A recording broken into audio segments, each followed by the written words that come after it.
Hey everybody, this is Brent in Central Arkansas.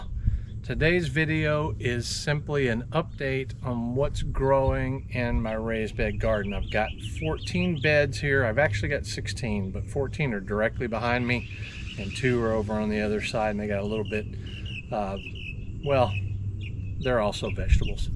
Anyway, today's video I'm very happy to present to you because everything is growing phenomenally well. I have one minor issue. I want to share that all with you, and what I'll do is I'll probably take like row by row. So we'll do like 7 rows of 2 beds each, and we'll go down each row, and I'll just kind of talk about it a little bit. It's one of the best gardening years I've ever had. I'm so impressed with these raised beds, and it's really, I'm not going to say it's my expertise, it just all has worked, it really has clicked this year for me. So yeah, let's get after it.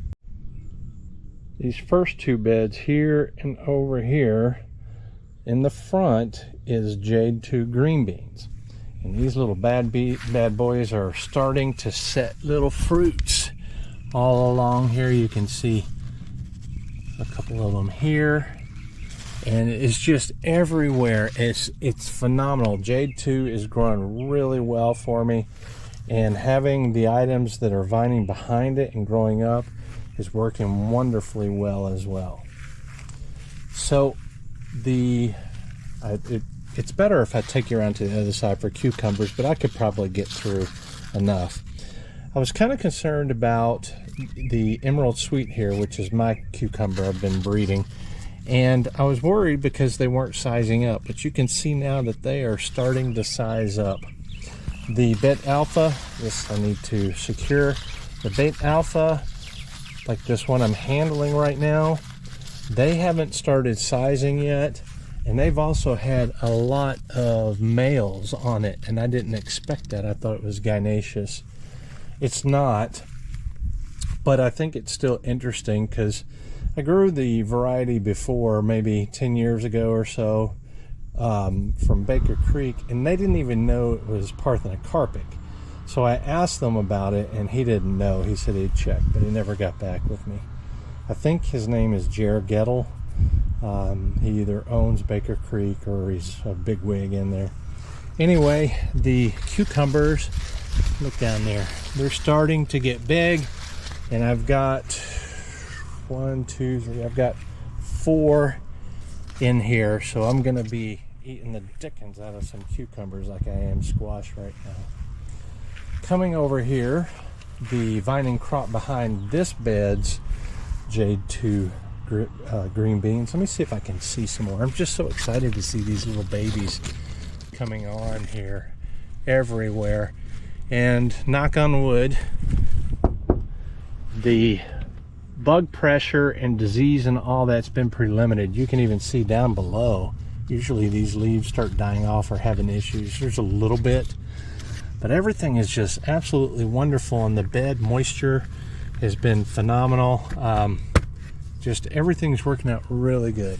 Anyway, the vining squash on this bed is called Greek Sweet Red, and Greek Sweet Red, I bought the seeds from Baker Creek probably, I'd say 12 years ago. I grew it. I liked it pretty good, but I wasn't big into winter squash back then. So what happened was I quit growing it for a long period of time, and so I had very aged seed, and I wanted to grow it again, just to gather the seed to keep it going, because the seed was old. I was looking to try to find it, and I can't find it anywhere. So I did manage to get some seed from it. I got it growing again, and that's wonderful because I'm thinking that I'm really going all in on some winter squash.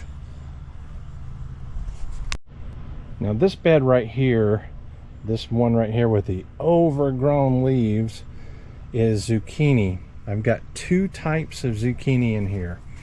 I've got one called Desert. I thought it was Dessert. It's Desert.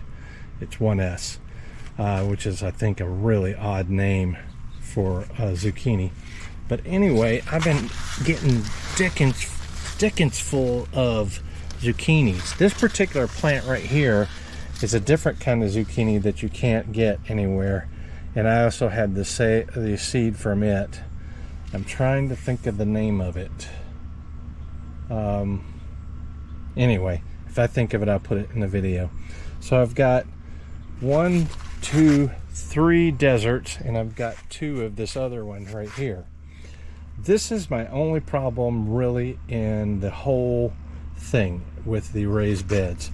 And for some reason, these leaves are crispying up. And I think it may have come in contact with some of the chemical fertilizers, maybe because it grew so well and I was getting squash off of it. You can even see one there. But all of a sudden it just started doing this number. The leaves got crispy. And this is the only squash that's doing it. The same variety right over there is doing great. There's no issues. So the only thing I can think of is that the roots got into something they didn't like. Now I think it will recover, and when I do the trimming for growing vertically, and that video is coming up shortly, and I think it'll recover because some of the inner leaves are still doing pretty good. But if I happen to lose this one, that will be fine, because nothing in gardening is ever perfect. Still, this one's growing over in there. I am getting tons of zucchini and yellow squash. This bed here is 2 eggplants I'm growing. One variety, I have 4 of them here, here, and here, is a really beautiful. Look at the color on that. I can't wait to show you what a squash is. It looks like when it sets. Let me see if I have any squash here. Here's one down here that has set. It's just not popped through the flower bud yet. Anyway, it's such a beautiful squash, and it's a cross of mine I did between Listata de Gandia and Camo, a Japanese squash and an Italian squash. So I did that cross, and then I selected for years. Anyway, this one's pretty much open pollinated. What I'm attempting to do now is continue with this line because everything about it's awesome. But I also want to cross it to this one here. I had 2 of these plants, but one died, so I replaced it with one of my royal purples there. That's the variety. I can't remember if I said the variety. This one is a large eggplant. I hope I didn't say squash. For some reason, I'm thinking I said squash. These are eggplants. Anyway, this variety right here is called Louisiana Green Oval. This is somewhat obscure online. You can find it, but it makes a really big oblong, kind of like Black Beauty, except it's green with white stripes. It looks kind of like Benjal, like the small egg shape with the white stripes on it. That's kind of a medium to light green. Anyway, this is an exceptional tasting squash. It doesn't have the great characteristics that I like with mine, but I'm going to cross them, hoping I can get something interesting with that. Beautiful, beautiful eggplant, royal purple. This bed is right behind the eggplant, and it's the 3rd in a row here. This is the 3rd row, if you will. I call it a row because I walked down it. This is the 3rd bed of Kalima green beans, and it's a little bit different than Jade 2, which is the one next to it here. And Jade 2 in this bed is doing pretty good. Not quite as good as those 2 beds over there. I don't understand exactly why, but it's pretty good. Kalima, I'll show you Kalima over there too. There's 2 beds over there. But Kalima's not doing quite as nice as Jade 2, but I've got some little green beans growing, and I'm going to do a comparison to see which one I like better, because these are both open pollinated. Look, I got little green beans on that too.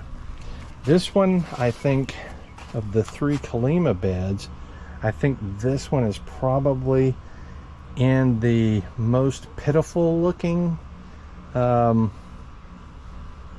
growth stage, I guess, the most pitiful, not as doing as nicely as the other two over there, which I'll show you in just a minute. But still, I mean, it looks really good to me, and I think it's going to produce nicely. It might have something to do with how the bed was prepped. I might not have done as good of a job here. So behind it, I've got, what is this? This is kabocha squash.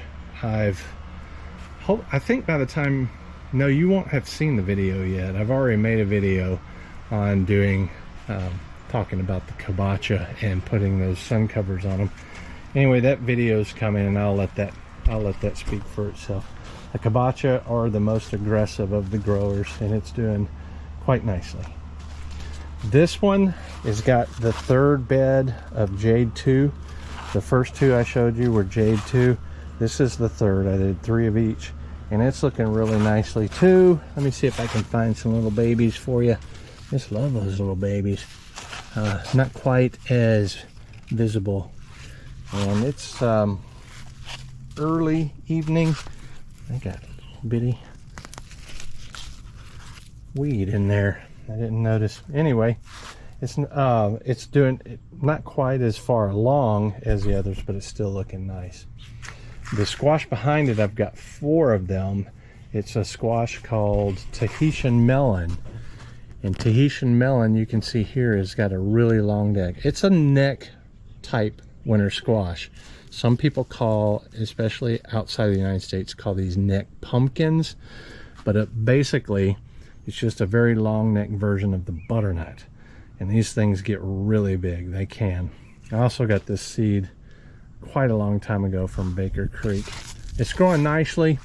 The weird thing is some of them have more of this type of leaf on it, which has got the little silver splotches in it. Not powdery mildew, by the way. And some of them have less. I'm not sure why that is. Could be because it's a land race and not completely open pollinated yet, but I can't be for sure.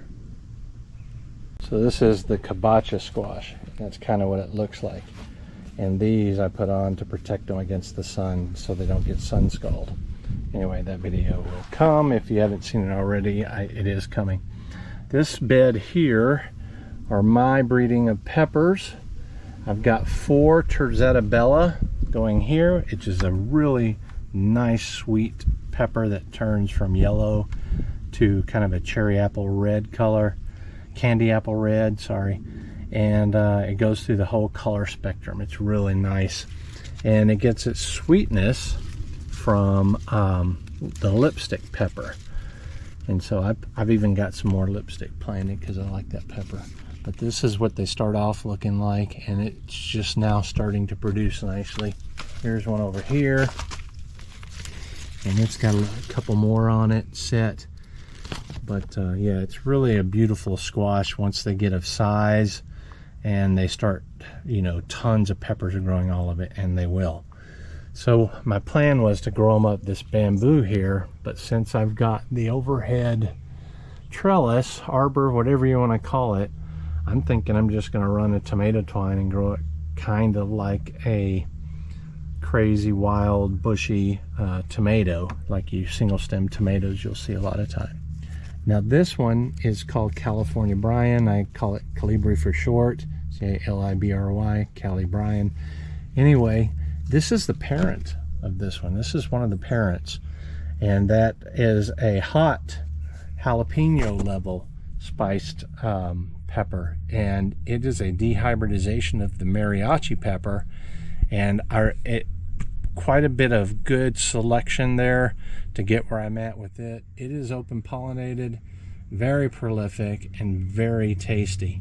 It doesn't have near the sweetness of Terzetta Bella, but Terzetta Bella has no heat.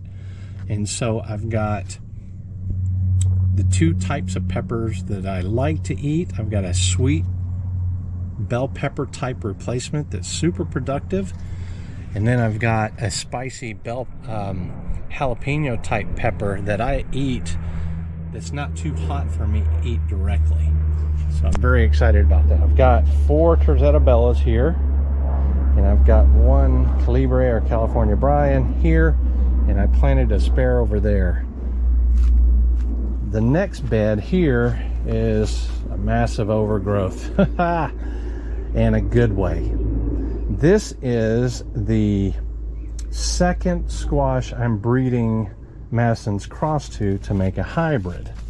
Now, I've been trying to cross Madison's Cross with various types of yellow squash in the past, and they always produce a bicolor, a yellow and a green, and I don't like the bicolor. I really like stripes in it. They're uniform, but the splotchiness and the variations, that's the reason why I don't like Zephyr anymore, because that just kind of bothers me. I don't know why.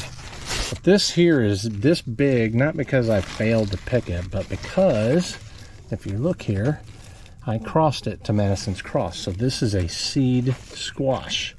I've got another one right over here, and I'll go ahead and show it to you. It's right here. And so it takes about 45 to 60 days from the time they are pollinated to have viable seed in them. And a lot of times the plant dies back or starts to die back before it's really good to do it. I'm also eating a lot of them. Look at this one. This one's the perfect size right here to eat. That's kind of a crook neck, a semi-crook neck. It's kind of in between a straight neck and a crook neck squash, and it's a high quality eating squash.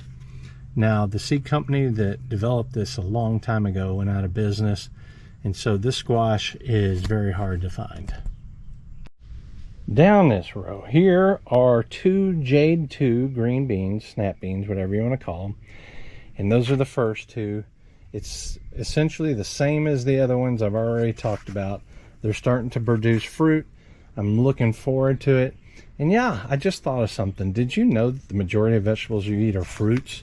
Green beans are fruits, peas are fruits, winter squash are fruits, summer squash are fruits, okra is fruits. Just about everything you have that's flesh with seed inside of it, that's botanically a fruit. Now, we eat them as vegetables, and it even went to the Supreme Court in the early 19th or earliest 20th century on how to classify these. But botanically, they're a fruit. I thought that little bit of information I might share with you. Over here is a squash called Sweet Meat. In Sweet Meat, I'm going to attempt to cross with kabocha just because I think it'll be fun to see what it looks like. They're both a species called Maxima, and they will not cross with this yellow summer squash, and they won't cross with the butternuts, which is a great transition. This one's a Maxima. It's a great tasting squash from what a lot of people say. I haven't tried it. And this is Honey Nut, and Honey Nut is a small butternut squash in the family species called Machada. Machada, Maxima, and Peppo are the three species I'm growing. They won't cross, so I don't have to worry about it. If you want to grow 3 different types of squash, just get in 3 different species and you don't have to worry about it at all. So that's that row. Everything's looking great. The honey nuts are coming along nicely. I've even crossed them. I want to cross it with the Tahitian melon squash and see what that is, because I really like the taste of honey nut, and so I'm probably going to cross it with Tahitian melon squash and Greek sweet red once they start producing. But the honey nut's already producing, and I tried crossing it with kabocha. It's just not taking because they're 2 different species. Anyway, thought I'd share that little bit of information. Now this is Madison's Cross, and this is my baby, my love, my most precious loved vegetable breeding I've done. It was my first, and she's been open pollinated for quite a while, and she's just exceptional. So I really like this a lot. This squash, I have, let me see if I can show you down here. There's a large squash right over there. You can see, I'll go around to the other side. That's a seed squash, and And over here is another one. They're really good examples. Here, that's another seed squash. And just look at that. It's just like perfectly. It's somewhat longer than a pear shape, but it's just a beautiful, beautiful squash in every way. And it's got the B gene. I think I've talked about the B gene, or if not, it'll be in a video. Anyway, here's another one over here. It's coming along. I've been getting them at least every other day, if not every day. And she is growing exceptionally well for me this year. Usually she's a small one, small footprint squash, but she's not this year in the raised beds. And you can see here that it is starting to vine up. So it is time for me to do the growing squash vertically part. I've talked about this briefly, and it's time. I just haven't quite gotten around to it yet. And there's a lot of benefits to growing it vertically. So anyway, is there anything else I want to say about this one? Not really. Love that thing. Love, love, love Madison's Cross. This is my asparagus bed. I did a separate video on that. I published it, and I keep pushing it back a little bit for other videos so that I make the other ones that are more time relevant to the time of the year for you. So I keep moving this back because this really is not going to do anything for production for me this year, and very little next year. So anyway, this is what the asparagus was. It was successful. Now my last two beds over here are the two. I've got two over there that I'm not going to really talk about. I've kind of mentioned it before. One's the dwarfs. I've got a video on that, and the other one is the turnip greens. I've already talked about that. In the front of that bed over there, I've got some herbs. So not a lot going on over there. But anyway, it's being useful though.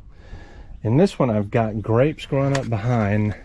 And so this is a grapevine. This particular one is grown up. It's on top of the trellis. So I need to train that to one main leader, in which I'm going to spur prune next season. For now, I'm just letting it grow. Over here is a second one. It's growing up. I'll do the same thing with that on the top of the trellis up there. And here's a third that's not growing quite as aggressively, but it'll get there.